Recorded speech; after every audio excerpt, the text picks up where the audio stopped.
المعلى الصديقة المباركة الرازية المرزية عالمة غير معلمة بنت القلم والنون وسر بين الكاف والنون ودليل إرادة كن فيكون وكتاب المكنون آية الله العظمى وزوجة آية الله الكبرى محافظة النبوة وناشرة الولاية ام الکتاب ام القرآن ام الانوار ام الائمہ ام المعصومین ام العلوم ام الہدی ام الحسن ام الحسین ام المحسن ام العباس و ام ابیہا السیدہ فاطمہ الزہراء صلی اللہ علیہ وسلم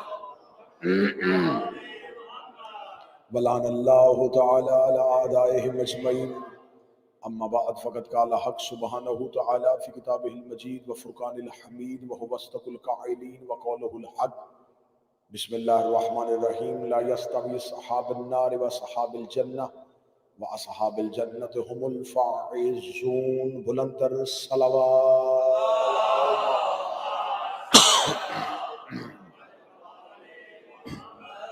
دعا ہے مالکان ذکر بندگان ذکر کا وارثان ذکر کی بارگاہ میں پیش ہونا قبول و منظور فرمائے.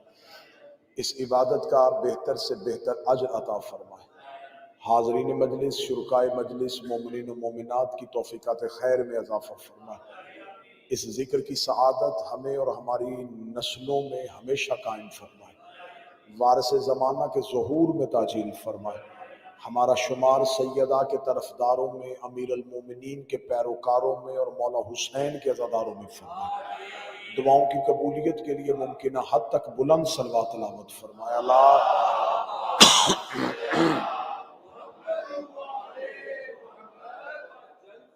اجازت ہے ذکر شروع کیا جا سکے. سلسلہ گفتگو اور موضوع گفتگو ہے اصحاب حضرت امام حسین علیہ السلام. کل کی تمہیدی مجلس میں نے آپ کے سامنے اللہ کے قرآن سے آیت پڑھی کہ خداوند متعال سورہ حشر میں ارشاد فرماتا ہے کہ اصحاب الجنہ اور ہیں اور اصحاب النار ہو رہے ہیں، اور یقیناً اصحاب الجنہ ہی جو ہیں وہ هم الفائزون، یہی کامیاب ترین لوگ ہیں.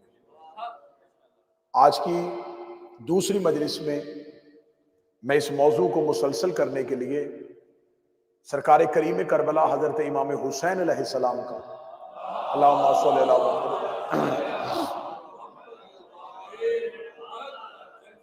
شب عاشور خیام حسینی میں جب اپنے اصحاب سے خطاب فرمایا ہے تو اس وقت حضرت امام حسین علیہ السلام نے ایک جملہ بولا ہے، اور یہ خطبہ ہے شب عاشور امام حسین کا اپنے اصحاب سے گفتگو کرتے ہوئے. جب اپنے اصحاب سے مکمل خطاب کر چکے اور ان کی گردنوں سے حق بیعت کو اٹھا چکے اور انہوں نے جانے سے انکار کر دیا، تو امام حسین علیہ السلام نے ایک دعائیہ جملہ کہا. آج کی تقریر اس جملے پہ مولا حضرت امام حسین نے فرمایا اللہم انی لا اعلم اصحابا ولا خیر اصحابی. میرے اللہ میں نہیں جانتا کہ کسی کے پاس اتنے بہتر اصحاب ہو جو میرے پاس ہے. مولا حسین نے فرمایا میرے اللہ میں نہیں جانتا، جیسے اصحاب مجھے ملے ویسے نہ میرے نانا کو ملے اور نہ ہی میرے بابا کو ملے. یہ جملہ کسی ذاکر یا شاعر نے محبت میں نہیں پڑھا، یہ حسین علیہ السلام نے عین امامت میں پڑھا ہے. یہ جملہ کلام امام ہے، گفتگو حسین ہے، یا میں آسان کروں یہ نہج البلاغہ کے بیٹے کا فرمان. یہ وارث منبر سلوری بول رہا ہے اور حسین کہہ رہے ہیں لا عالم، میں نہیں جانتا کہ کسی کے پاس اتنے بہتر صحاب ہو جو میرے پاس ہے. اب اس جملے پہ آج کی پوری گفتگو. پہلا لفظ ہے کہ حسین نے کہا لا، میں نہیں جانتا. یہ حسین جو لا کہے یہ عام لا نہیں. ہم کلمے میں کہتے ہیں لا الہ الا اللہ، نہیں ہے کوئی سوائے اللہ کے، کوئی معبود نہیں ہے سوائے اللہ کے۔ اور یہ علماء کہتے ہیں یہ جو لا ہے یہ نفی جنس ہے، یہ صرف ایک زمانے کے لیے نہیں ہوتی، یہ نہیں تین کا انکار کرتی ہے، ماضی کا، حال کا اور مستقبل کا۔ یہ ایک زمانے کی نہیں ہے، یہ جو لا کلمے میں استعمال ہوتی ہے یہ نفی ہے جنس کے لیے، کہ لا ماضی میں بھی کوئی معبود نہیں تھا، حال میں بھی کوئی معبود نہیں ہے، اور مستقبل میں بھی کوئی معبود نہیں۔ یہ نہیں ہے کہ اگر ہم اس زمانے میں لا کہیں تو یہ صرف اس زمانے کے لیے، یہ ہماری لا اس بات کا اقرار ہے کہ پہلے بھی کوئی اللہ نہیں تھا، اب بھی کوئی نہیں ہے، اس کے بعد بھی کوئی اللہ کے سوا کوئی معبود نہیں ہوگا۔ تو یہ لا جو ہے یہ ہر زمانے کے لیے پائی جاتی ہے۔ اب اس لا کو میں ایک اور جگہ پہ دکھا دوں۔ جبریل امین نے آ کے کہا تھا جب علی کے لیے تلوار لے کے آیا تھا، لا فتح الا علی،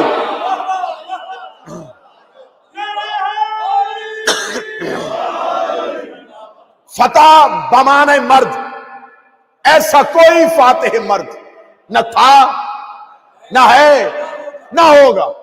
حسین کہہ رہے ہیں لا عالمو، میں نہیں جانتا کہ ماضی میں بھی کسی کے پاس ایسے صحاب ہو، اس زمانے بھی میرے صحابہ جیسا کسی کے پاس صحاب ہو، یا مستقبل میں بھی کسی کے پاس۔ حسین علیہ السلام نے کہا کہ میرے نانا کو بھی ایسے اصحاب نہیں ملے جب مجھے حسین کو ملے۔ اب ہمیں حسین کے اصحاب کا جملہ حسین سے اشارہ لینا۔ حسین نے کہا جیسے اصحاب مجھے ملے ویسے میرے نانا کو بھی نہیں ملے۔ اب میں بعد میں بتاؤں گا کہ زہیر کیسا تھا، مصعب ابن اوسجہ کیسا تھا، نافع بن حالات کیسا تھا، بعد میں گفتگو ہوگی کہ جناب حر کیسے تھے۔ پہلے دیکھیں گے جس کے ساتھ مثال دی جا رہی ہے کہ ان کے پاس بھی ایسے نہیں تھے، ان کے پاس کیسے ہیں۔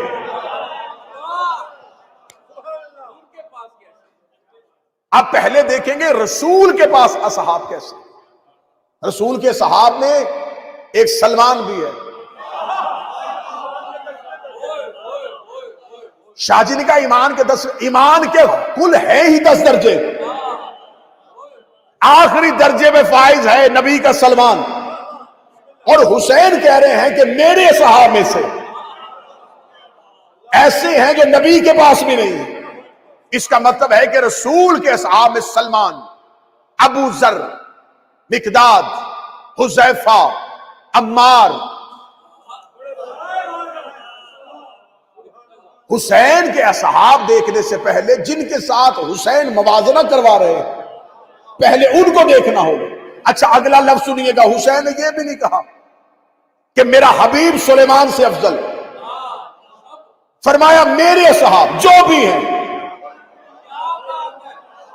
حسین علیہ السلام اگر ایک ایک کا تقابل کرتے تو ہمیں دیکھنا پڑ جاتا تھا کہ حبیب کے پاس کوئی صفت ایسی ہوگی جو سلمان میں نہیں ہے، سعید کے پاس ایسی صفت ہوگی جو حذیفہ میں نہیں ہے۔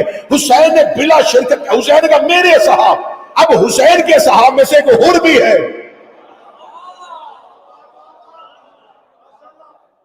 اور حسین کہہ رہے ہیں کہ جیسے مجھے ملے ویسے نانا کو بھی نہیں ملے۔ حسین کے پاس حر جیسا بھی ہے۔ اب اگلی صدر میں دیکھو کتنے بیدار ہیں۔ حر کی حسینی عمر لمحوں میں ہے، مجھے حر کی مکمل زندگی میں بات ہی نہیں کرنی، کیونکہ میں اسے زندگی سمجھتا نہیں جو حسین کے بغیر تھے۔ حر کی وہ حیات کیا حیات جس میں حسین نہیں تھا۔ حر علیہ السلام کی حسینی عمر منٹوں میں ہے۔ آپ بیدار رہیں گے تو میں اگلا جملہ رو کے بیٹھا ہوں۔ حر کی حسینی عمر لمحوں میں ہے، اور جس کے ساتھ تقابل کیا جا رہا ہے وہ سلمان 600 سال کا ہے۔ نبی کا 600 سال کا سلمان حر کے لمحوں کے برابر ہے۔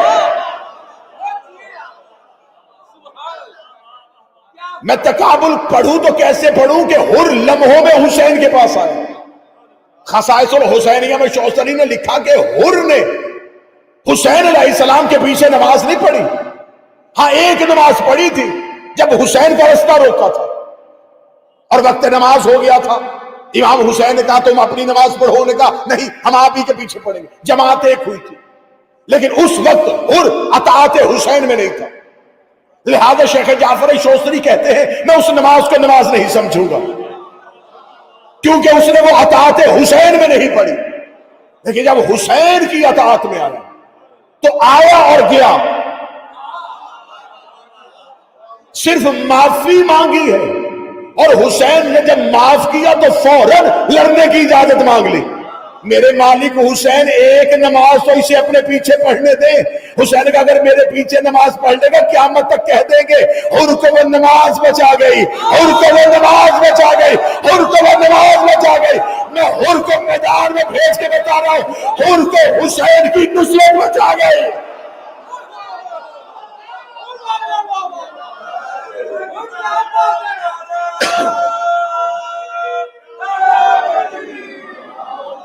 فوراً میدان میں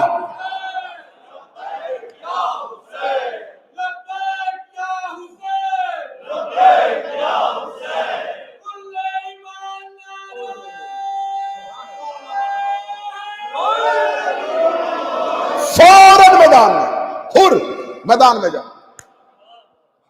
آئے گئے، آئے اور گئے۔ اس امام بارگاہ نے بھی اس شخصیت، اس امام بارگاہ کو بھی یہ فیض حاصل ہے کہ یہاں پر قبلہ اظہر حسن زیدی صاحب نے گفتگو کی ہوئی، خطاب کیا، قبلہ اظہر حسن زیدی صاحب تقریر کر رہے تھے اور سامنے سے کوئی رکا آ گیا، اصحاب پیغمبر اور صحاب حسین میں کیا فرق تھا؟ اب فی البدی طبیعت کے مالک تھے، فوراً رکا پڑھنے کے بعد کہتے آنے اور جانے کا،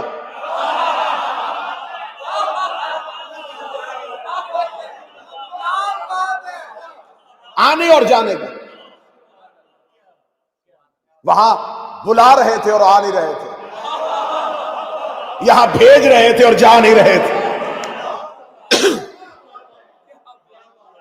حر آئے لمحوں کی زندگی حر کی، 600 سال کا سلمان، منا اہل بیت کا تمغہ،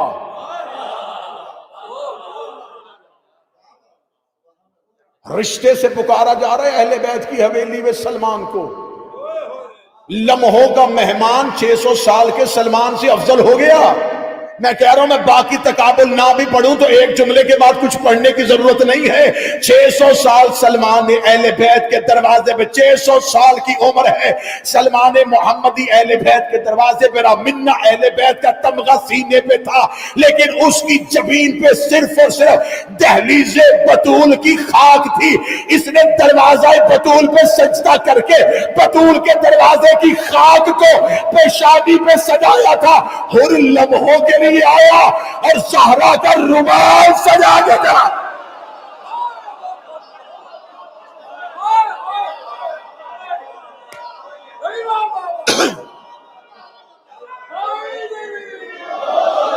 حر میں اور سلمان میں اتنا فرق تھا جتنا دروازے کی خاک میں اور ہاتھ کے رومال میں تھا۔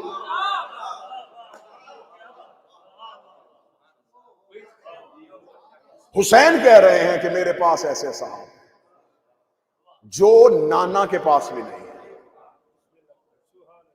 کہاں سے جا کے دنیا حسین کے اصحاب کی قدر پڑھے گی؟ میں نے لفظ کہا تھا کہ خدا قرآن میں کہہ رہا ہے کہ اصحاب الجنت بھی ہیں اور اصحاب النار بھی ہیں، اصحاب الجنہ اور ہیں، اصحاب النار اور ہیں۔ نبی کے صحاب میں درجے ہیں اور سب سے افضل ترین درجہ جو ہے وہ صحاب بدر کا ہے۔ آج بھی اہل سنت کے ہاں مرتبوں کے اعتبار سے جب صحابہ کی کیٹیگری بناتے تو وہ کہتے سب سے اول بدری صحابہ۔ بدری صحابہ کی افضلیت کیا ہے؟ وہ کہتے افضلیت یہ ہے انہوں نے اس دور میں رسول کا ساتھ دیا جب اسلام ابھی پھیل رہا تھا، اور یہ بدر کی جنگ میں تب شریک ہوئے جب 1000 کے سامنے گئے تھے، تو اس کا مطلب ان کی افضلیت یہ ہے، یہ قلت ہو کہ کثرت سے لڑتے رہے، تھوڑے ہو کے زیادہ سے لڑتے رہے۔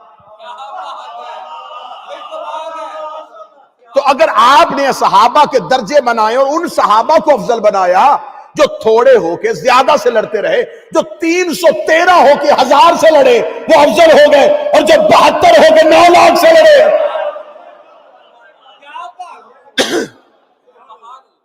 کہتے پہلی افضلیت یہ ہے، پہلی افضلیت اہل سنت کہتے ہیں بدری صحابہ کی یہ ہے کہ انہوں نے قلت ہو کے کثرت کے ساتھ۔ دوسری افضلیت کہ ان کو تائید غیبی ملی تھی، اللہ کی غیب سے امداد ملی تھی۔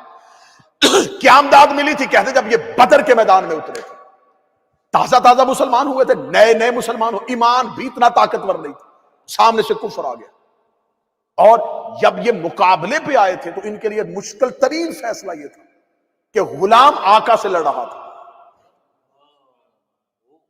کیونکہ اسلام کا بیسک جو ہے، اسلام کی تھیم یہ ہے کہ سب سے پہلے عرب کے غریبوں نے نبی کا کلمہ پڑھا، جتھے والے لوگ، قبیلے والے لوگ بعد میں مسلمان ہوئے، پہلے عرب کے غریب مسلمان، کیونکہ غریب عزت کا بھوکا ہوتا ہے۔ نبی نے عزت ہی اتنی دے دی تھی، وہاں یہ ابو جہل کی اونٹنی کے قریب سے گزرتے تو تازیانے لگتے، یہاں مصطفیٰ کے ساتھ بیٹھ کے کھاتے تھے۔ انہوں نے کہا لعنت کرتے ہم ایسے دین پہ جس میں عزت نہیں، کتنا اچھا دین ہے یہ، تو اپنی عبادت کرتے ہو۔ وہاں پر امیروں کے بت علیحدہ ہوتے تھے، غریبوں کے علیحدہ ہوتے، غریب کو اجازت ہی نہیں تھی امیر کے بت کی پوجا کرے۔ وہاں انہوں نے کہا یہ کیسا بہتر دین ہے، ایک صف میں کھڑے ہوتے ہیں، لہٰذا سب سے پہلے عرب کے غریبوں نے نبی کا کلمہ پڑھ لیا۔ اب جب یہ پہلی جنگ ہوئی تو پہلی جنگ میں ادھر مالک ہے، ادھر زمانہ جاہلیت میں جو غلام رہا تھا وہ سامنے کھڑا۔ یہ بڑا مشکل فیصلہ تھا کہ جس کی نسل در نسل نوکری کی ہو اس کے سامنے تلوار نکال لی۔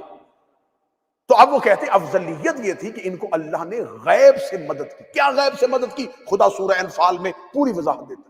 خدا کہتا جب ہم نے ان کو بدر میں اتارا تو خدا کہتا میں نے مسلمانوں کی آنکھوں پہ پردہ ڈال دیا۔ یہ اللہ کی پہلی مدد آئی تھی غیب سے، مسلمانوں کے لشکر کی آنکھوں میں پردہ آ گیا۔ یہ سامنے 1000 نہیں دیکھ رہے تھے، نظر وہ 1000 آ رہے تھے، لیکن انہیں تھوڑے نظر آ رہے تھے۔ اللہ کہتا یہ ہم نے ان کی مدد کی تاکہ ان کے دل مضبوط رہے، یہ اپنے میدان میں پاؤں جمائے ہوئے رکھے، یہ کثرت دیکھ کے بھاگ نہ جائیں، لہٰذا ان کے دلوں کو مضبوط کرنے کے لیے ہم نے ان کی آنکھوں پہ پردے ڈال دیے۔ وہ سامنے 1000 تھے لیکن انہیں تھوڑے نظر آ رہے تھے۔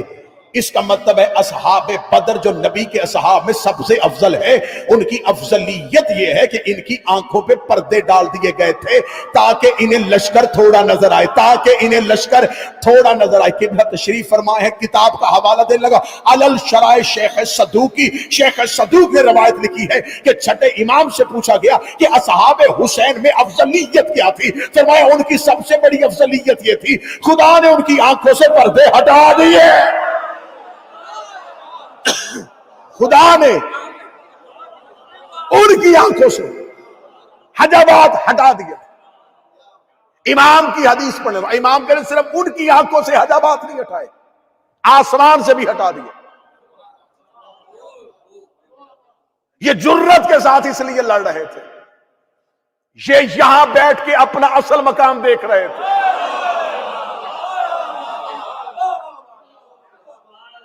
انہیں مرنے کی جلدی ہو گئی کیونکہ انہیں وہ نظر آ گیا جو وہ کسی کو بھی نہیں دکھاتا۔ تو اب نبی کے اصحاب میں اور حسین کے صحابہ میں فرق، قرآن کہتا ہے ان کی آنکھوں میں پردے ڈالے گئے، معصوم کہتے ہیں ان کی آنکھوں سے پردے ہٹائے گئے۔ دوسرا فرق، بدر میں فرشتے ان کی امداد کو آئے۔ بدر میں مسلمانوں کے لشکر کی امداد کے لیے خدا کہتا ہے میں نے ملائکہ کو زمین پہ اتارا، میں نے فرشتوں کے ذریعے ان کی مدد کی۔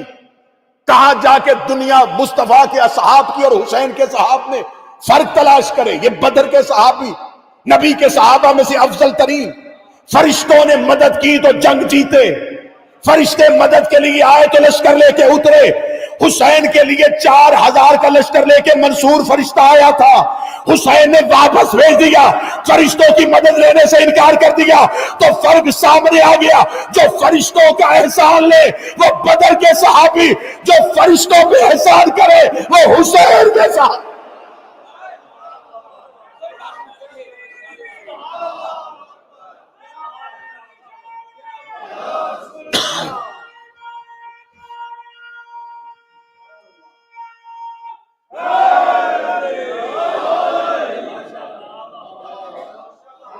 متوجہ ہیں؟ جو فرشتوں سے مدد لیں وہ اصحاب بدر، جو فرشتوں کی مدد کا انکار کریں وہ ہیں اصحاب حسین۔ خدا قرآن میں کہتا ہے سورہ مبارکہ توبہ میں، خدا کہتا لو کانا ارضن قریبا، جبکہ سفر بھی قریب کا تھا اور مال غنیمت بھی ملنے والا تھا، لیکن انہوں نے پھر بھی جنگ سے جانے سے انکار کر دیا۔ اور خدا نے قرآن میں آیت بھیجی، یہ ایک ایسا غزوہ تھا جب نبی مسجد میں بیٹھے تھے اور نبی کو خبر ہوئی کہ کافر لشکر لے کے آ رہے، اور نبی نے وہیں پہ مسجد میں بیٹھے بیٹھے حکم دے دیا کہ یہاں سے اٹھ کے گھر کوئی نہیں جائے گا، یہیں سے میدان کی طرف جانا پڑے گا۔ تو لوگوں نے اس کا تفسیر، اس کا یہ نہیں صرف شیعہ شان نزول پڑھنا، اہل سنت کا شاہ عبد الحق محدث دہلوی نے بھی اس کی تفسیر میں یہی لکھا۔ وہ لکھتے ہیں کہ اصحاب رسول نے مختلف بہانے کرنے شروع کیے، یا رسول اللہ مسجد سے کیسے گھر جائیں، کفالت کی ذمہ داریاں ہیں، گھر میں بتایا نہیں ہے۔ خدا قرآن میں کہتا میں نے فوراً آیت بھیج دی کہ سفر بھی قریب ہے، مال غنیمت بھی ملے گا، یہ پھر بھی بہانے کر رہے ہیں۔ آگے خدا نے قرآن کی آیت کہ ان سے کہے کہ یہ اپنے آپ کو ہلاکت میں نہ ڈالیں۔ مصطفیٰ کو جواب دے کے اپنے آپ کو ہلاکت، سورہ مبارکہ توبہ، یہ اپنے آپ کو ہلاکت میں نہ ڈالیں، سفر بھی قریب ہے، مال غنیمت بھی مل رہا ہے۔ خدا قرآن میں وعدہ کر رہا ہے سفر بھی قریب ہے، مال غنیمت بھی مل رہا ہے، سفر بھی قریب ہے، مال غنیمت بھی مل رہا ہے۔ میرا مولا حسین مجھے جرت دے دے میں جملہ ان کے دلوں میں لا کے رکھ سکوں۔ خدا قرآن میں کہہ رہا ہے میرا محمد انہیں کہہ دے سفر بھی قریب ہے، مال غنیمت بھی ملے گا، لیکن وہ جانے کے لیے تیار نہیں ہے۔ اور حسین اپنے صحاب سے کہہ رہے ہیں سفر بھی دور ہے، مال غنیمت بھی نہیں ملے گا۔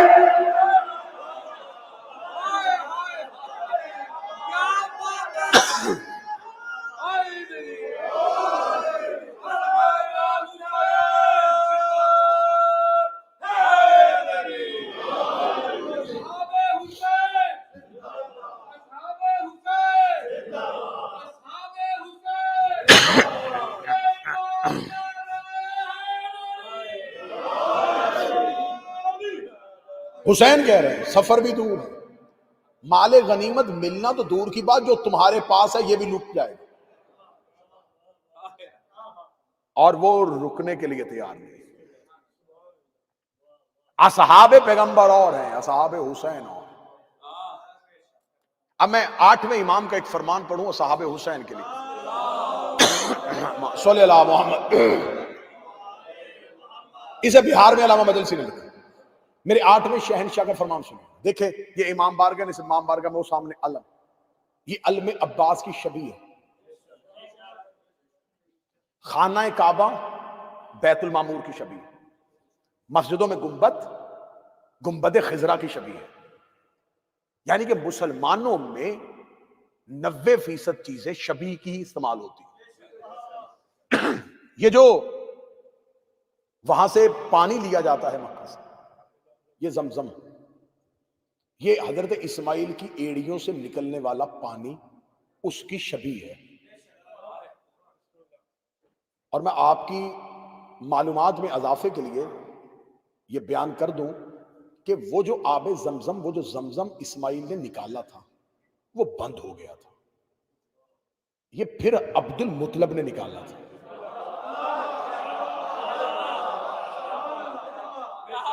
شاہ زمزم کو بند کر دیا گیا تھا۔ حضرت عبد المطلب نے اپنے 10 بیٹوں کے ساتھ زمزم کے کنویں کو کھودا تھا اور اس میں سے تبرکات نکالے تھے اور پانی جاری کیا تھا۔ یہ جو آج مسلمان تبرک کے طور پہ لے کے آ رہے یہ اسماعیل والا نہیں ہے، مولا حسین دے یہ علی اور رسول کے دادا کا نکالا ہوا۔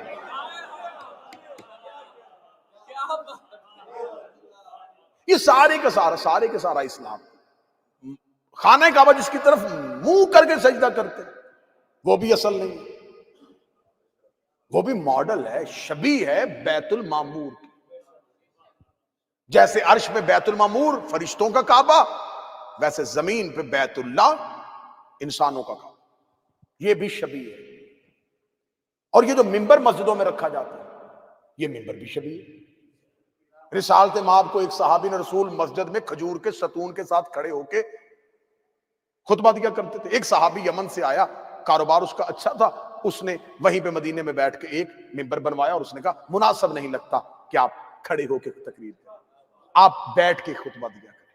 یہ منبر اس نے رسول کے لیے، رسول اس میں بیٹھنا شروع ہو گئے اور اس کے بعد سب مسجدوں میں آ گیا۔ یہ جو مسجد کے اوپر گنبد اور مینار ہے یہ مسجد نبوی اور گنبد خضرا کی شبیہ ہے۔ تکلیف مجھے اس وقت ہوتی ہے جب شبیہ کی طرف سجدہ کر کے شبیہ کے نیچے شبیہ پر بیٹھ کے مولوی کہہ رہا ہوتا شبیہ دیکھنے سے نکاح ٹوٹ جاتا ہے۔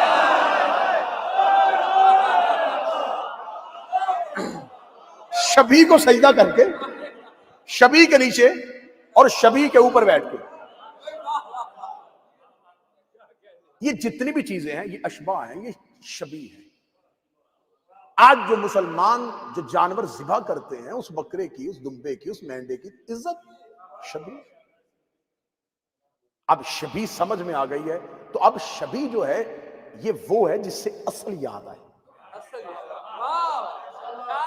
شبیہ وہ ہوتی ہے جو اصل کی یاد آئے، لہذا شبیہ اس لیے بنائی جاتی۔ آج ہم ذوالجناح سے جا کے اس کے سامنے بیٹھ کے اللہ سے اگر اس کے توسل سے دعا کریں تو ہم جانور کو معبود نہیں بنا رہے، اس شبیہ کو وسیلہ بنا رہے ہیں۔ اور میں نے شاید کسی تقریر میں کہا تو اور میں دہرا دیتا ہوں، یہاں پر وہ نوجوان بیٹھے ہیں جو گھوڑوں کو رکھتے ہیں یا جن کو گھوڑے پالنے کا شوق ہے۔ گھوڑے کی ایوریج ایج جو ہے، اوسط عمر جو ہے وہ 25 سے 30 سال، اس سے زیادہ وہ جی نہیں سکتا، زندہ نہیں رہ سکتا، یہ ایوریج ایج ہے اس کی۔ 10 محرم 61 ہجری کو حسین کے مرتجز کی عمر 128 سال تھی۔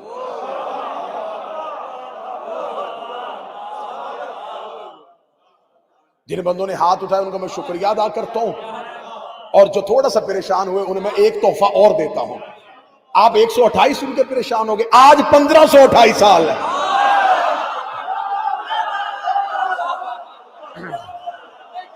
آپ کیا سمجھتے ہیں مر چکا ہے حسین کا رہوار، بیت العتیق میں کھڑا 12ویں کا انتظار کر رہا۔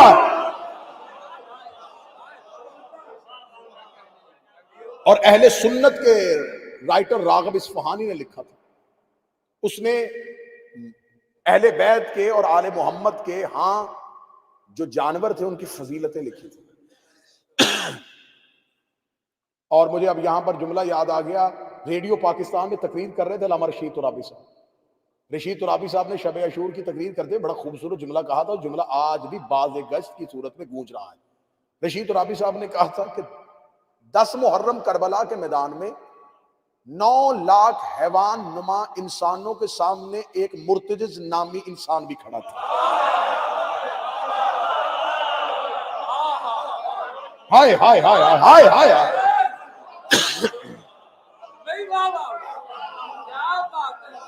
اب راغب اصفہانی نے لکھا اپنی کتاب میں، انہوں نے کہا کہ 10 محرم حسین گھوڑے کی سین پہ نہیں، فرشتے پہ سوار تھا۔ حسین فرشتے پر سوار تھا۔ میں نے اپنی ایک تقریر میں یہ جملہ کہا تھا کہ حسین فرشتے پر سوار تھا۔ بعد میں 2 لوگوں نے مجھ سے آ کے پوچھا آپ نے خطابت کی تیزی میں تو نہیں کہہ دیا کہ حسین فرشتے پہ سوار تھا؟ میں نے کہا فرشتہ سن کے پریشان ہو گئے، حسین محمد پہ سوار تھا۔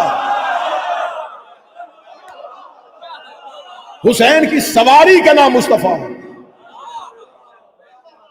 اور ہم نے یہ لفظ سواری ہم نے استعمال نہیں کیا، یہ کسی صحابی نے کیا تھا۔ سلمان سامنے سے آتا تو شاید جملہ اور کہتا،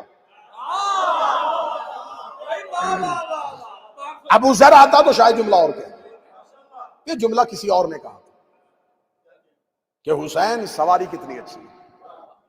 حسین کی سواری پہلی دفعہ کہنے والا صحابی تھا، اس نے یہ نہیں کہا اتنا لاڈ اتنا پیار کہ حسین نبوت پہ سوار ہے، اس نے سواری کہا تھا۔ اس کا مطلب ہے کہ حسین کی سواری دیکھنا صحابہ کی سنت ہے۔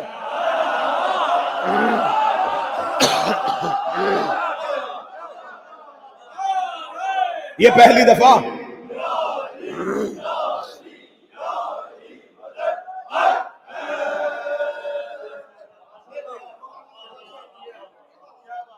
مولا حسین عزت ہے۔ اب شبیہ سمجھ میں آئی نہ، اب میں 8ویں امام کا فرمان پڑھوں۔ میرے 8ویں شہنشاہ، بہار میں علامہ مجلسی نے اس فرمان کو کوٹ کیا، میرے 8ویں شہنشاہ کہتے ہیں پوری کائنات میں حسین کے اصحاب کی شبیہ بھی نہیں ہے۔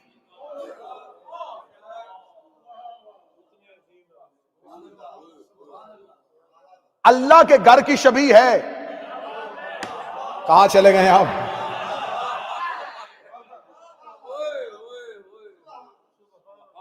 عباس علی کی شبیہ ہے، اکبر مصطفیٰ کی شبیہ ہے۔ اور میرا 8واں امام فرماتا ہے کہ اللہ کی کائنات میں صرف اصحاب حسین ہیں جن کی کوئی شبیہ بھی نہیں ہے۔ اس کو آسان لفظوں میں کہوں تو میرا 8واں امام کہتا ہے کہ اللہ کی کائنات میں کوئی حر جیسا بھی نہیں ہے۔ تو اب سطر میرے یہاں سے نکل کے یہاں آ گیا، میں واپس نہیں لے کے جانے والا۔ میرا 8واں امام فرماتا ہے کہ اللہ کی کائنات میں کوئی حر جیسا نہیں ہے۔ پھر غیرت کر، جب کوئی حر جیسا نہیں تو کوئی عباس جیسا کیسے ہو سکتا؟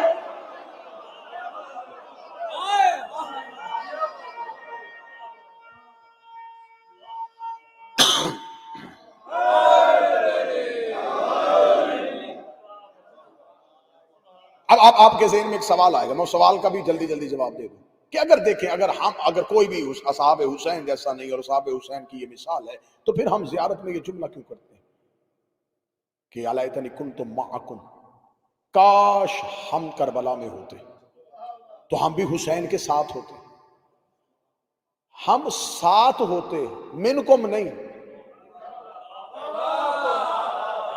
معکم، ان کے ساتھ ہوتے، ان میں سے نہ ہوتے۔ کاش میں جملہ سمجھا سکتا، میں جملہ واپس لے کے دوبارہ دیتا۔ ہم نے حسرت کی ہے لیکن ہم نے حسرت یہ نہیں کہ منکم، ہم ان میں سے ہوتے، ہم نے حسرت کی ہم ان کے ساتھ ہوتے۔ جیسے کہ خدا قرآن میں کہتا یا ایھا الذین آمنوا اتقوا اللہ وکونوا مع الصادقین، اے ایمان والو سچوں کے ساتھ ہو، ان میں سے نہ ہو جائے۔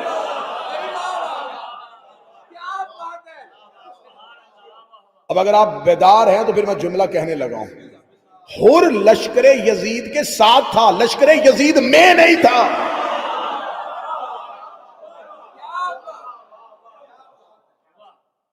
ابلیس ملائکہ کے ساتھ تھا،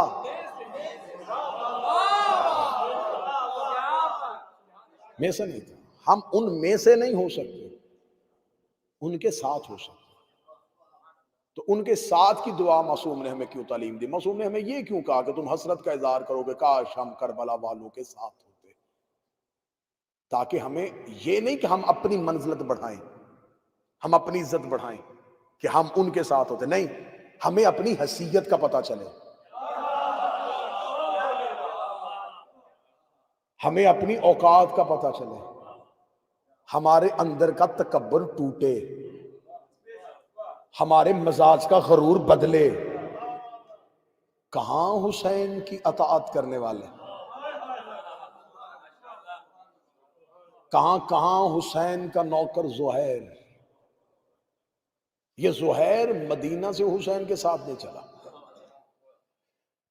مکہ میں امام حسین علیہ السلام نے جب حج کا ارادہ عمرے میں بدل دیا تو زہیر وہاں موجود تھا، اور زہیر اس ارادے سے حسین علیہ السلام کے قافلے سے دور نکل گیا کہ کہیں حسین مجھے بلانا۔ اپنے 4 ساتھیوں کے ساتھ مکہ چھوڑ دیا اور یہ سوچ کے نکلا کہ حسین مکہ آ گئے، کہیں مجھے نصرت کا پیغام نہ بھیج دیں۔ اور اس نے اپنے ساتھیوں سے کہا کہ اس رستے سے نہیں جانا جو شاہراہ عام ہے، جس سے سارے لوگ کوفے جاتے، کسی اندرونی رستے سے جاؤ تاکہ رستے میں ہمیں حسین کا قافلہ نہ ملے۔ اس نے اپنا رستہ بدلا، حسین علیہ السلام نے اپنے کاروان کا رستہ بدل دیا۔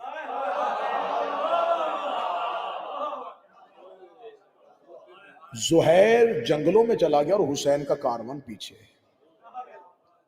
اب میں سطر پڑھنے لگا ہوں۔ یہ پہلا دریا تھا جو پیاسے کو لینے جا رہا تھا۔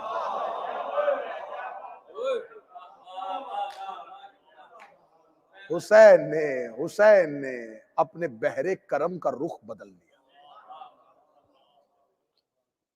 زہیر اپنے 4 ساتھیوں کے ساتھ اور اپنی زوجہ کے ساتھ خیمہ لگایا ہوا اور بیٹھا ہوا ہے، کھانا کھا رہا ہے، اور ایک زانو تہ کیا اور ایک زانو اٹھایا ہوا ہے، گردن جھکا کے نوالا ہاتھ میں تھا اور لقمہ ہاتھ میں اور منہ کے درمیان تھا۔ یا غلام نے آ کے دروازے پہ کہا تجھے حسین بلا رہے ہیں۔ اس نے وہ جو لقمہ اٹھایا تھا، ایک زانو تہ ایک اٹھایا، لقمہ منہ میں نہیں لیا، وہیں سے گرایا، آنکھوں میں آنسو آئے۔ میں فضائل پڑھ رہا ہوں، فضائل سن لو۔ اٹھا، ساتھیوں نے کہا جس سے ڈر رہا تھا وہ وقت آ گیا، حسین بلا رہے ہیں۔ حسین علیہ السلام کے خیمے پہنچا، حسین اٹھے اپنے مقام سے، زہیر کا استقبال کیا۔ زہیر اس رستے پہ کیوں آیا؟ میں تمہیں لینے کے لیے یہاں تک آیا ہوں۔ زہیر میں چاہتا ہوں کہ تم میرے ساتھ شامل ہو جاؤ۔ زہیر نے امام حسین کی طرف دیکھا اور دیکھ کے کہا میں ہی کیوں؟ میں نے کہا تھا کہ میں روز ایک امتیاز پڑھوں گا، ایک فرق پڑھوں گا۔ اصحاب حسین میں کوئی انفرادیت تھی۔ زہیر نے کہا میں ہی کیوں؟ ہزاروں کو مکے چھوڑ کے آیا، وہ روکتے رہے اور تو نہ رکا، میں آپ سے بچ رہا تھا، آپ کی نظر مجھ پہ ہی کیوں ٹھہری؟ میں ہی کیوں؟ اب جملہ اگر رخ بدل گیا تو پھر مجھے مصائب مجبوراً پڑھنا پڑے گا، لیکن میں انفرادیت پڑھنے لگا۔ حسین نے کہا کہ زہیر تمہیں یاد ہے جب مدینے میں، کیونکہ زہیر وہ صحابی ہے جس نے پہلی خلافتوں کی بیعت بھی کی تھی، پہلی 3 خلافتوں کی بیعت بھی کی تھی، پھر مولا علی کی بیعت میں بھی آ گیا تھا۔ مولا علی کو بحیثیت خلیفۃ المسلمین مانا تھا اس نے۔ زہیر نے کہا میں ہی کیوں؟ حسین نے کہا تمہیں یاد ہے کہ جب پہلی خلافت کا دور تھا تو مسجد نبوی میں بیٹھا ہوا تھا اپنے قبیلے کے لوگوں کے ساتھ، تمہیں تیرے قبیلے کے لوگوں نے کہا تھا کہ زہیر تو زیرک بھی ہے، سمجھدار بھی ہے، تو بتا کہ یہ جو دربار میں مسئلہ ہوا ہے نبی کی بیٹی اور خلیفہ کے درمیان، تیرا اس میں کیا فیصلہ ہے؟ تو نے مسجد نبوی میں بیٹھ کے اپنے قبیلے والوں سے کہا تھا کہ میں گواہی دیتا ہوں کہ فاطمہ حق پہ ہے۔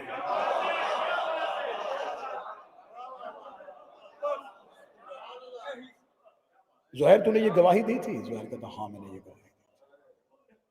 حسین کہتے بس تو نے میری ماں کی عصمت کی گواہی دی، تو اس وقت سے میری فہرست میں شامل ہو گیا۔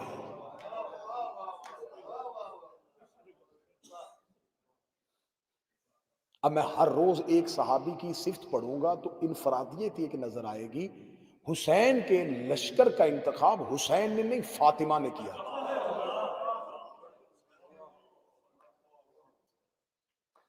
یہ حسین علیہ السلام تک فہرست پہنچی تھی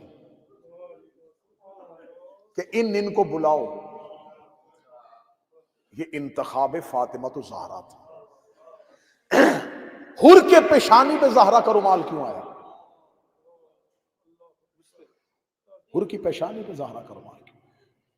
جب حر نے امام حسین کے گھوڑے کی لجام میں ہاتھ ڈالا تھا تو حسین نے عرب کے محاورے کے مطابق ایک محاورہ بولا تھا، تیری ماں تیرے ماتم پہ روئے۔ یہ عرب کا محاورہ تھا۔ جب کہا نا تیری ماں تیرے ماتم پہ روئے، تو حر نے گھوڑے کی لجام چھوڑ کے مٹھیوں کو بھینچ کے کہا حسین تو نے تو میری ماں کا مجھے تانا دے دیا، لیکن میں تیری ماں پہ سوائے درود کے کچھ نہیں پڑھ سکتا۔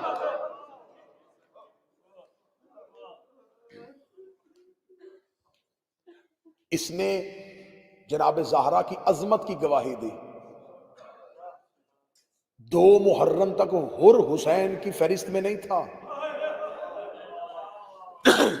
ادھر گواہی دی، ادھر یہ فہرست حسین میں. کیونکہ کربلا کی جنگ حکومت تخت تاج کے لیے نہیں ہو رہی تھی، حق زہرا اور حق علی کے لیے ہو رہی تھی.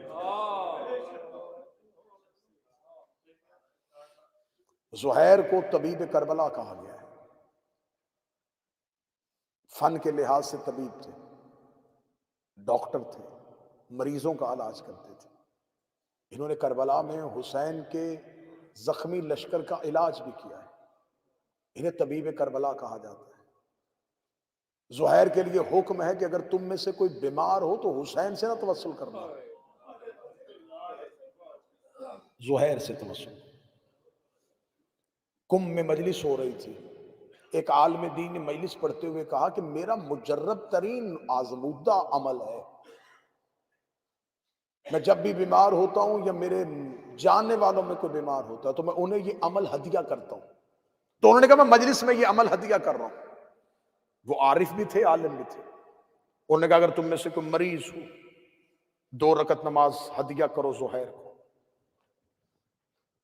اور 1 سورہ فاتحہ پڑھ کے زہیر کو ہدیہ کرو، اور زہیر سے اپنے مرض کا علاج پوچھو. رات کو خواب میں آ کے زہیر تمہیں تمہاری بیماری کا علاج بتائے. اس عالم دین نے یہ جملہ پڑھ دیا. مجلس میں ایک خاتون جس کا بھائی خود عالم دین تھا، اس نے یہ جملہ سنا.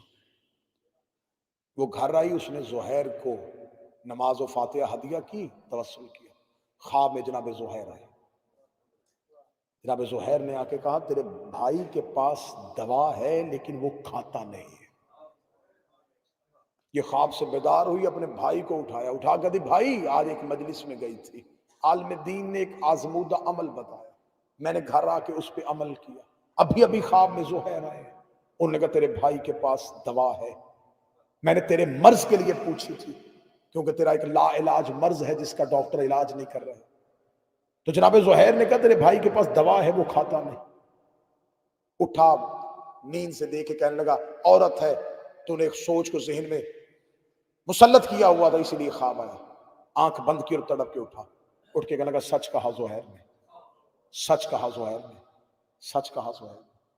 اس نے کہا وہ کون سی دوا ہے تجھے تو کھاتا نہیں؟ وہ کہتا مجلسوں میں جاتا ہوں تبرک نہیں لیتا.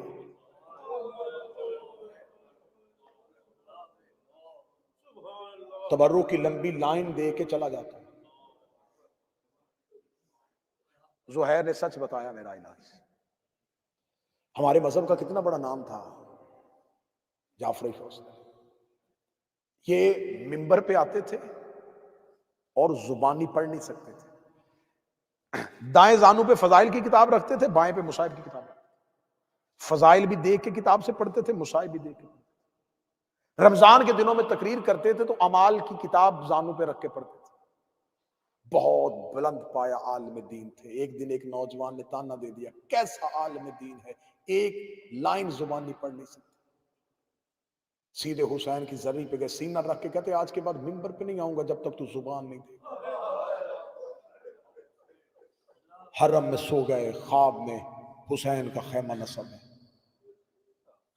فرمایا جعفر شوستری ادھر آؤ. قریب بلایا، قریب بلا کے فرمایا زہیر کو بلاؤ. زہیر کو بلا کے کہا زہیر کل جس پیالے میں نے ستو کھائے تھے اس میں کچھ ہے؟ یا ابنا رسول اللہ وہ تو خشک ہو گیا. فرمایا نہیں اس میں کچھ ہے. وہ لے کے آ خشک پیالہ. خواب میں 2 تنکے اٹھائے اور جعفر شوستری کی زبان پہ رکھ دیے. سینہ علم سے بھر گیا. پھر مذہب اہل بیت کی وہ خدمت کی کہ وہ گراں قدر کتابیں جو آج بھی فضائل اہل بیت اور معارف اہل بیت کا ذریعہ بنے.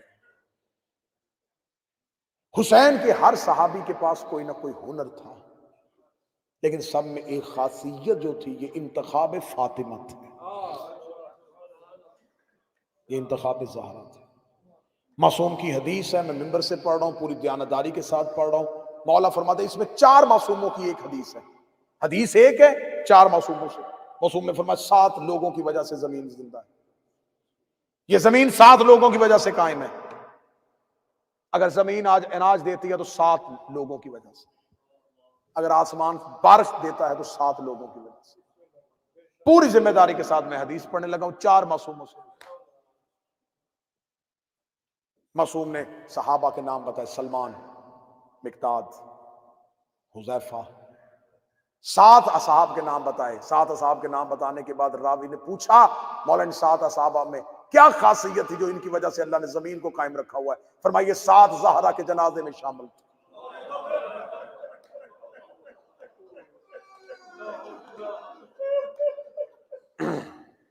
ان 7 لوگوں نے آدھی رات کو جنازہ اٹھایا علی کے ساتھ. بچا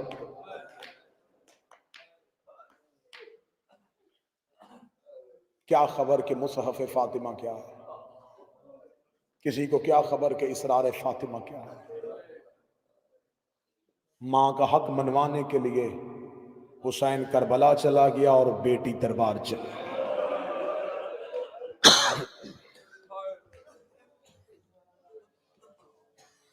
ماں بھی دربار میں گئی، بیٹی بھی دربار میں گئی، لیکن ماں کے دربار جانے میں اور بیٹی کے دربار میں جانے میں فرق تھا. ماں چند گھنٹے، اب میرے ساتھ جملے دہراتے آنا، ماں چند گھنٹے، بیٹی کئی گھنٹے. ماں چادر پہن کے گئی تھی، بیٹی بغیر چادر. جسے ماتم نہ وہ ہائے ضرور کہہ دینا. ماں کھلے ہاتھوں سے گئی تھی، بیٹی بدے ہاتھوں سے. ماں بیٹوں کو ساتھ لے کے گئی تھی، بیٹی بیٹیوں کو ساتھ لے کے. اگلی سطر میں کوئی جو مجمع میں سید بیٹھا مجھے جملہ معاف کر دینا. ماں صحابی کے دربار میں گئی تھی، بیٹی شرابی کے دربار.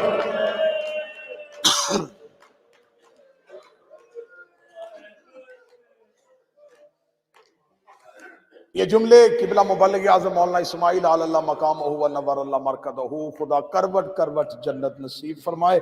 یقیناً درجات بلند ہیں ان کے صدقے میں مولا ہماری بھی مغفرت فرمائے. بڑے لوگ جو بڑے کام کر کے بڑوں کے پاس چلے گئے. مبلغ اعظم مولانا اسماعیل نے قبلہ ترابی صاحب یہی جملہ پڑھا. انہوں نے کہا ماں صحابی کے دربار میں، بیٹی شرابی کے دربار میں. ماں چادر پہن کے، بیٹی بغیر چادر کے. ماں چند گھنٹے، بیٹی کئی گھنٹے. ماں بیٹوں کے ساتھ، بیٹی بیٹیوں کے ساتھ. یہ جملہ پڑھنے کے بعد مولانا اسماعیل نے کہا زینب تیرا مقدر پھر بھی اچھا، زینب تیرا مقدر پھر بھی اچھا.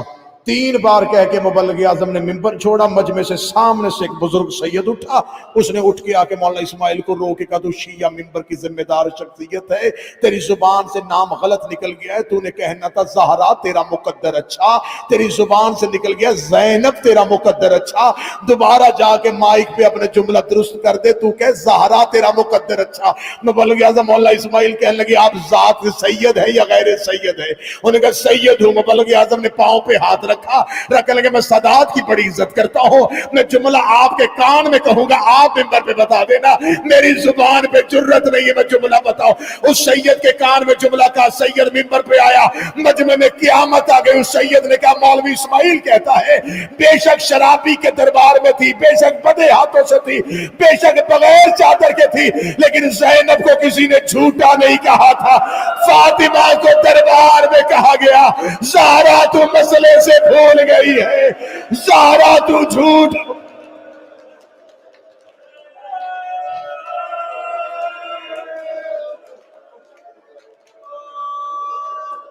دو ربیع الاول بھائیوں کا ترتیب ہے. آج 2 ربیع الاول، آج زہرا کے محسن کی شہادت. 28 صفر کو زہر ملی ہے رسول کو. 3 دن کے بعد مسلمانوں نے زہرا کے دروازے کو آگ لگا دی. آج زہرا کے تیسرے بیٹے کی شہادت کر دی۔ حسن زہرا کے بیٹے تھے، زہر سے شہید ہوئے، جنازے پہ تیر۔ حسین فاطمہ کے بیٹے، تیروں سے چھلنی کیا گیا، پہلو پہ نیزہ مار کے گھوڑے سے گرایا گیا، خنجر سے شہید کیا گیا۔ عباس فاطمہ کے بیٹے تھے، ماتھے پہ گرز مارا گیا، آنکھ میں تیر مارا گیا، سینے پہ نیزہ مارا گیا، بازو کاٹے گئے، عباس زین سے گرا کے شہید کیا گیا۔ میں نے زہرا کے تینوں بیٹوں کے قتل کی وجوہات پڑھ دی اور یہ بھی بتا دیا کیسے مارے گئے۔ اب جہاں بیٹھے ہو ماتم کا حق ادا کر دینا۔ زہرا کا آخری بیٹا محسن آگ لگی ہوئی میخوں کے ساتھ قتل ہو گیا۔ محسن لوہے کی میخیں آگ سے گرم تھی، جب محسن کے لیے فاطمہ نے رو کے کہا یا علی میرا محسن شہید ہو گیا۔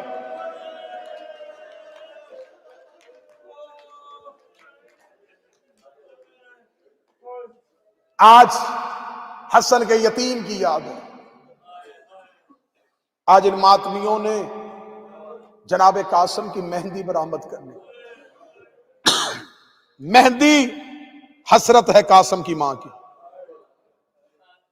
میں نے کربلا میں عشرہ پڑھا ہے، کربلا میں مجالس پڑھی ہیں، آج بھی جا کے دیکھو کربلا میں خیمہ گاہ میں قاسم کا حجرے کا نام ہے حجرہ عروسی، شادی والے کا حجرہ۔ آج بھی عرب کے لوگ چھوٹی چھوٹی بچیاں لے کے کربلا میں قاسم کی مہندی لے کے آتے ہیں۔ بیوہ ماں کی حسرت تھی۔ ہر ماں اپنا بیٹا لاڈ سے پالتی ہے، لیکن جیسے بیوہ ماں پالتی ہے نا ویسے کوئی بھی نہیں پالتی۔ بیوہ ماں کی حسرت ہوتی ہے کب یہ جوان ہوگا، کب میں اس کے سر پہ سہرے سجاؤں گی۔ حسن کی ماں نے قاسم بڑا منتوں سے پالا تھا، بڑا محبتوں سے پالا تھا حسن کا یتیم۔ 10 محرم ٹیلے پہ حسین بیٹھے ہیں، جب جناب فروائی آ کے کہتی بیٹے کے لیے موت کی اجازت لینے آئی ہوں۔ اتنا کہنا تھا، 3 بار حسین نے سر اٹھا کے قاسم کی جوانی کو دیکھا۔ قاسم کی جوانی کو دیکھ کے کہتے یہ میرے حسن کی نشانی ہے، میں اسے موت کی طرف کیسے بھیجوں۔ شب عاشور جب علی اکبر و عباس خیموں کا پہرہ دے رہے تھے، اکبر کی آواز آئی، چچا عباس صبح سب سے پہلے میدان میں جاؤں گا۔ عباس رو کہتے نا اکبر تو میدان میں نہ جانا، تو میرے مولا حسین کی آنکھوں کا نور ہے، صبح سب سے پہلے میدان میں جاؤں گا۔ اکبر رو کے کہتے چچا عباس تو بھی نہ جانا، تو میرے بابا کی کمر کا زور ہے، تیرے جانے سے میرے بابا کی کمر ٹوٹ جائے گی۔ اکبر کہتے تو نہ جانا، عباس کہتے اکبر تو نہ جانا۔ دونوں کے گھوڑے کے سامنے 13 سال کا یتیم آیا، چھوٹے چھوٹے ہاتھ جوڑ کے کہنے لگا تیرے جانے سے کمر ٹوٹے گی، تیرے جانے سے آنکھوں کا نور جائے گا، اگر ہو سکے صبح سب سے پہلے مجھے جانے دینا، میں یتیم ہوں، میرے جانے سے نہ کسی کی کمر ٹوٹے گی نہ کسی کی آنکھوں کا نور جائے گا۔ حسین نے خیمے سے مسلح چھوڑا، قاسم کو سینے سے لگایا، روکے گا تجھے کس نے کہا تیرے جانے سے میرے کوئی نقصان نہیں، تیرے جانے سے میرے 2 گھر برباد ہوتے ہیں، میرے حسن کی تصویر جائے گی، میری بیٹی کا نصیب جائے گا۔ شہزادہ قاسم، مقتل کہتی ہے یہ کربلا کا واحد شہزادہ تھا جس کے بدن پہ ذرہ پوری نہیں آئی۔ عربوں کو پتہ ہی نہیں تھا کہ 13 سال کا بچہ بھی میدان میں جائے گا۔ حضرت قاسم کے بدن پہ کوئی ذرہ نہیں تھا، کرتا پہن کے قاسم گھوڑے کی زین پہ آیا۔ عباس نے رکابوں کو بلند کیا، عباس نے قاسم کے پاؤں رکابوں میں رکھے۔ میں پھر لفظ پڑھنے لگا ہوں، مسائل میں یہ جملہ تمہیں یاد آئے گا۔ عباس نے قاسم کے پاؤں اپنے ہاتھ سے رکابوں پہ رکھے، رکھ کے رو کے کہنے لگا ہے اللہ کے حوالے۔ ادھر حسین ٹیلے پہ یا قاسم مقتل میں گئے۔ اتنا زبردست حملہ کیا حسن کے بیٹے نے۔ فرات کا گھاٹ خالی، فوج کوفے کی طرف بھاگنی شروع ہوئی، اکیلا حسن کا بیٹا مقتل میں یوں گھوڑے پہ، آواز دے دے کے کہہ رہا تھا، او تم نے میرے بابا پہ تانا لگایا تھا، تم نے میرے باپ کو سفیر میں للکارا تھا، آؤ حسن کا بیٹا تم سے بدلہ لینے کے لیے آیا ہے۔ یا عمر ابن سعد ملعون کربلا کے ٹیلے پہ کھڑے ہو کے کہا ایک ایک کر کے بھیجو گے، یہ حسن کا بیٹا ہے، حسین کا بھتیجا ہے، عباس کا شاگرد ہے، اس کی رگوں میں علی کا خون ہے، ایک ایک کر کے نہ بھیجو، چاروں طرف سے حملہ کر دو۔ چاروں طرف سے فوجوں نے حملہ شروع کیا، جس کے پاس نیزہ تھا اس نے نیزہ پھینکا، جس کے پاس تیر تھا اس نے تیر پھینکا، جس کے پاس لاٹھی تھی اس نے لاٹھی مارنی شروع کی۔ عباس گھوڑے پہ بیٹھے تھے، عباس نے اپنے گھوڑے کو دوڑایا، حسین کی آواز آئی، عباس کہاں جا رہا ہے؟ رو کے میرا چاند بادلوں میں چھپ گیا ہے، میرے حسن کی تصویر فوجوں میں گھر گئی ہے۔ حسین نے فرمایا عباس یہی رخ ہے، یہ وقت حجت کے امتحان کا ہے۔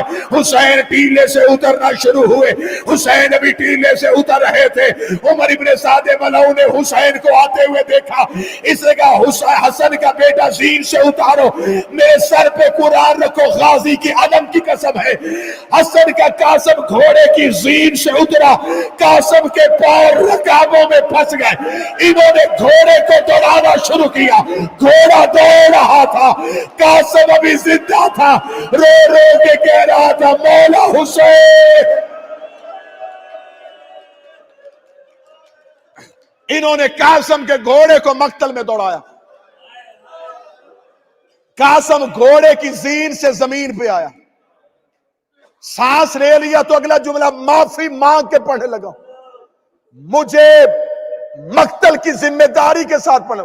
قاسم گھوڑے کی زین سے زمین پہ آیا، قاسم گھوڑے کی زین سے زمین پہ آیا۔ میں بار بار جملہ اس لیے پڑھ رہا ہوں تم ماتم کے لیے تیار رہنا۔ گھوڑے کی زین سے زمین پہ آیا، علم عباس کی قسم، قاسم زندہ تھا یا گھوڑے دوڑ گئے؟ ابھی قاسم سانسیں لے رہا تھا، یا مشرق کے گھوڑے مغرب، مغرب کے گھوڑے مشرق۔ اب یہاں تک ہم بر صغیر کے ذاکرین پڑھتے ہیں۔ حسین آئے ٹیلے پہ کھڑے ہو کے، بھتیجے کو آواز دی، لاش کے ٹکڑے اٹھنے شروع ہوئے، اور حسین نے بھتیجے کی لاش ٹکڑوں کی صورت میں، یہ پڑھتے ہیں، یہی پڑھا میں نے بھی اپنی پوری زندگی میں یہی پڑھا۔ قبلہ ترابی صاحب میں نے پڑھنا تھا کربلا میں عشرہ محرم، مجھے مقتل کے لیے مستند ترین روایات چاہیے تھی۔ مجھے کسی نے بتایا کہ شاہراہ سدرہ پہ سید محمد طباطبائی، یہ وہ شخص ہے، یہ وہ عالم دین ہے جس کی 85 سال عمر ہے اور 40 سال سے مقتل لکھ رہا ہے، اپنے ہاتھ سے مقتل لکھ رہا ہے، سب سے زیادہ مقتل کی مؤثر ترین روایات اس کے پاس۔ میں ان کی بارگاہ میں گیا، میں نے ہاتھ باندھے، میں نے کہا حسین کا ذکر کروں، اردو میں پڑھتا ہوں، کربلا میں مجھے عشرہ محرم پڑھنا ہے، مجھے مستند ترین روایات چاہیے۔ منبر کی عزت کی قسم ہے بھول گئے مجھے میری 22 سال کی ذاکری۔ اس سید نے جب مجھے مقتل کی روایات کھول کھول کے دکھائیں، میں رو رو کے حسین سے معافی مانگتا رہا۔ ہم آج تک تیرا مصحف پردے ڈال ڈال کے پڑھتے رہے ہیں۔ جب میں نے جناب قاسم کی شہادت اس سے سننی شروع کی، میں علم عباس کے سامنے وہ ویڈیو کیمرے کی موجودگی میں لاؤڈ سپیکر پہ جملہ کہہ رہا ہوں، اس نے مجھ سے کہا آج سے پہلے کیا پڑھتے رہے ہو قاسم کی شہادت؟ میں نے کہا جب جناب قاسم کو گھوڑے کی زین سے گرا دیا تھا، حسین نے چادر میں بھتیجے کی لاش کے ٹکڑے اکٹھے کیے تھے، میں نے اتنا جملہ کہا، اس سید نے چہرے پہ تھپڑ مارا، رو کے کہنے لگا ہائے غربت، ہائے غربت، ہائے غربت۔ میں نے کہا کیا ہوا؟ اور نے دیکھ کے کہا اس کی لاش کے ٹکڑے اٹھائے جاتے ہیں جس کو تلوار سے کاٹا گیا ہو۔ قاسم گھوڑوں کے سبوں کے ساتھ پامال ہوا تھا۔ میں نے کہا حسین نے کیا اکٹھا کیا تھا؟ رو کے کہا لاش کے ٹکڑے نہیں، لہو والی ریت اکٹھی کر کر کے رو رو کے کہتا رہا او میرا یتیم کہاں سے، او میرا غریب کہاں سے، اور میرے فروا کی کمائی، اور میرے حسن کی تصویر۔